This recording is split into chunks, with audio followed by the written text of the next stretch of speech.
Hello বন্ধুরা, শুভ সকাল। কেমন আছো তোমরা সবাই? আশা করছি ভালো আছো, সুস্থ আছো। আমিও খুব ভালো আছি।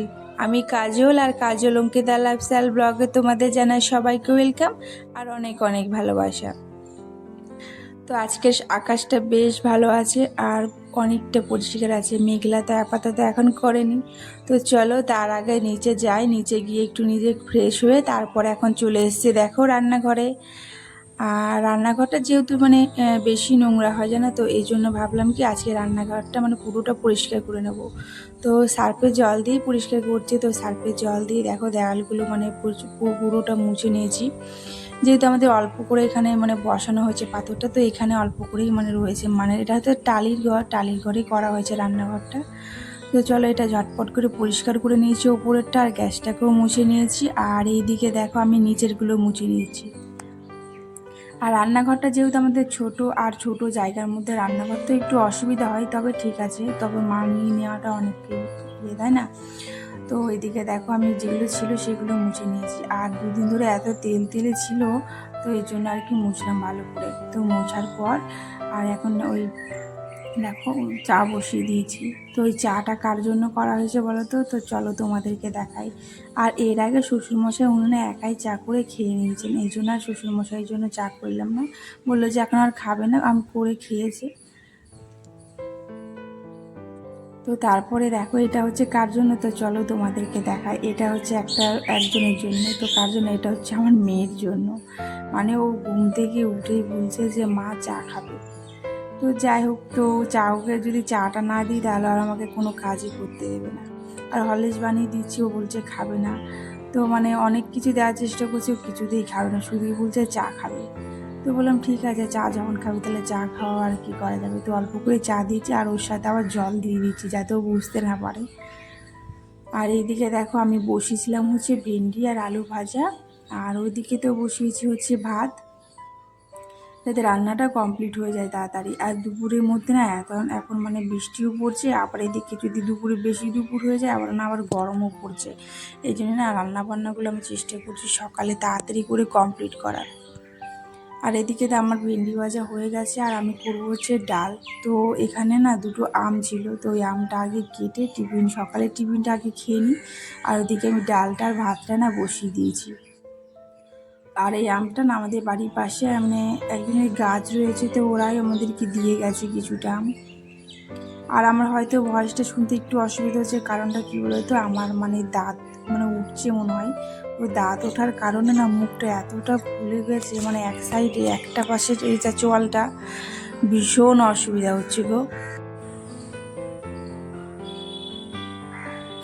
তো তারপরে এদিকে দেখো আমি নিয়েছি হচ্ছে একটা রুটি আর ভেন্ডি ভাজা, আর কিছুটা আম কেটেছিলাম, তো ওই আমটাই নিয়েছি।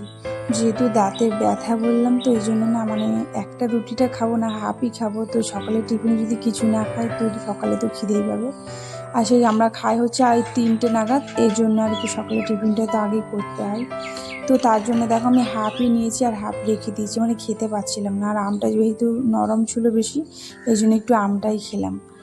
আর এইদিকে দেখো আর রুটিটা না একটুখানি খেয়েছি, আর খেতে পারিনি, ভীষণ ব্যথা করছিলো দাঁতের মধ্যে, আর এর জন্য আর খেলাম না। আর এদিকে তো ডাল আর ভাতটা বসিয়ে রেখেছিলাম, আর ভেন্ডি ভাজা তো আগেই করে নিয়েছি। তো আজকে দুপুরের মেনু হচ্ছে এটাই, ভাত ডাল আর এদিকে ভেন্ডি ভাজা। আর আজ দেখি দুপুরে না ডিম আনার কথা আছে, বরমশাই যদি আসে তখন ডিম যখন নিয়ে আসবে তখন নয় অমলেট করে খাওয়া হবে। তার জন্য আর কিছু করলাম না। প্রতিদিন তো আমরা মাছ মাংসই খাই, তো ভাবলাম যে আজকে থাক, আজ আর কিছু খাবো না, শুধু সিম্পল রান্নাই থাক। তো বরমশাই বললো যে সিম্পল কেন থাকবে, আমি ডিম নিয়ে আসবো পরে। তো বললাম ঠিক আছে, তাহলে পরে নিয়ে এসো, ওর জন্য আমি ডিম অমলেট করে দেবো।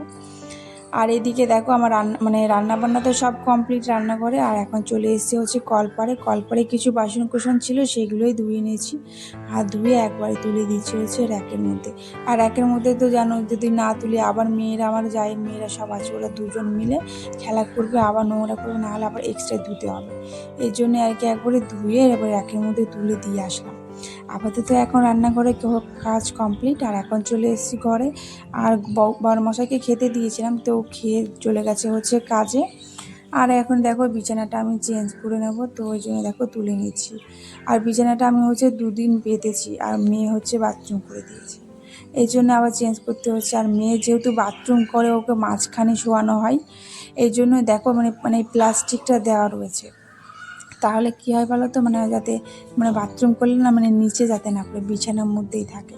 এই জন্য হচ্ছে আমি প্লাস্টিকটা এখানে দেওয়া হয়েছে। আর এইদিকে দেখো আমি খাটটাও একটু মুছে নিলাম, খাটটা অনেকটা নোংরা লাগছিল, এই জন্য আর কি মুছে নিলাম। আর এদিকে হচ্ছে আজকে এই বিছানা চাদরটা পাতবো। তো এই বিছানা চাদর মানে সুতির তো বেশ মানে নরম, মানে কালারটা অনেকটা উঠে গেছে, তবে কি বলো তো মানে আমার কাছে না বেশ ভালো লাগে ওই বিছানা চাদরটা, এই জন্য এটাই আর কি পাতলাম। তবে আর একটা আছে এর মতোই, তবে ওটা আরও বেশি ভালো লাগে।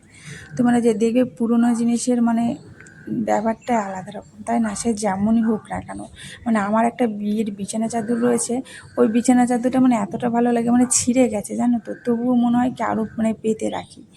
তো যাই হোক, সবাই বলে ছেঁড়া জিনিস পাততে নেই, তো আর কি পাতলাম না। তো এইদিকে দেখো আমার বিছানা তোলা কমপ্লিট হয়ে গেছে, আর আমি এখন দেখো ঝটপট করে ঘরটা ঝাড় দিয়ে দিচ্ছি।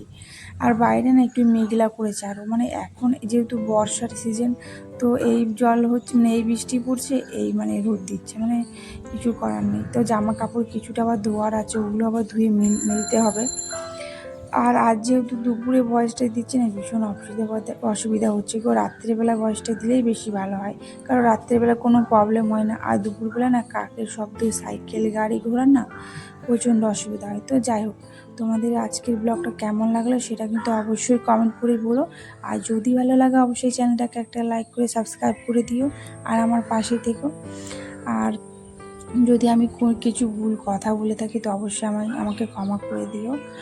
আর চলো আজকে দেখো আমার ব্লগটা বেশি বড় করছি না। আর আমার এখন দেখো কিছুটা জামা কাপড় ছিল, আমার ছিল আর বরমশাইয়ের ছিল, তো এগুলো আর কি ভাঁজ করে না রেখে দিচ্ছি, তা না হলে আবার এলোমেলো ছিটিয়েই থাকবে। আর যদি ভাঁজ না করে চেয়ারের মধ্যে রাখি, বরমশাই তো আরও ওটা ফেলে দেবে, এই জন্য মানে ও মানে ফেলে মানে আবার চেয়ারের মধ্যে বসবে, আর সেখানে ধোয়া জামা কাপড় তো সেই কার সেই হয়ে যাবে, নোংরা হয়ে যাবে।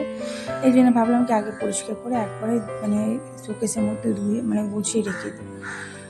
তো যাই হোক, তো তোমরা অবশ্যই কমেন্ট করতে ভুলো না কেমন লাগলো ব্লগটা। আর আজকে ব্লগটা বেশি বড় করছি না, আজকের মতো এটুকুই, দেখা হচ্ছে অন্য কোনো ভিডিও।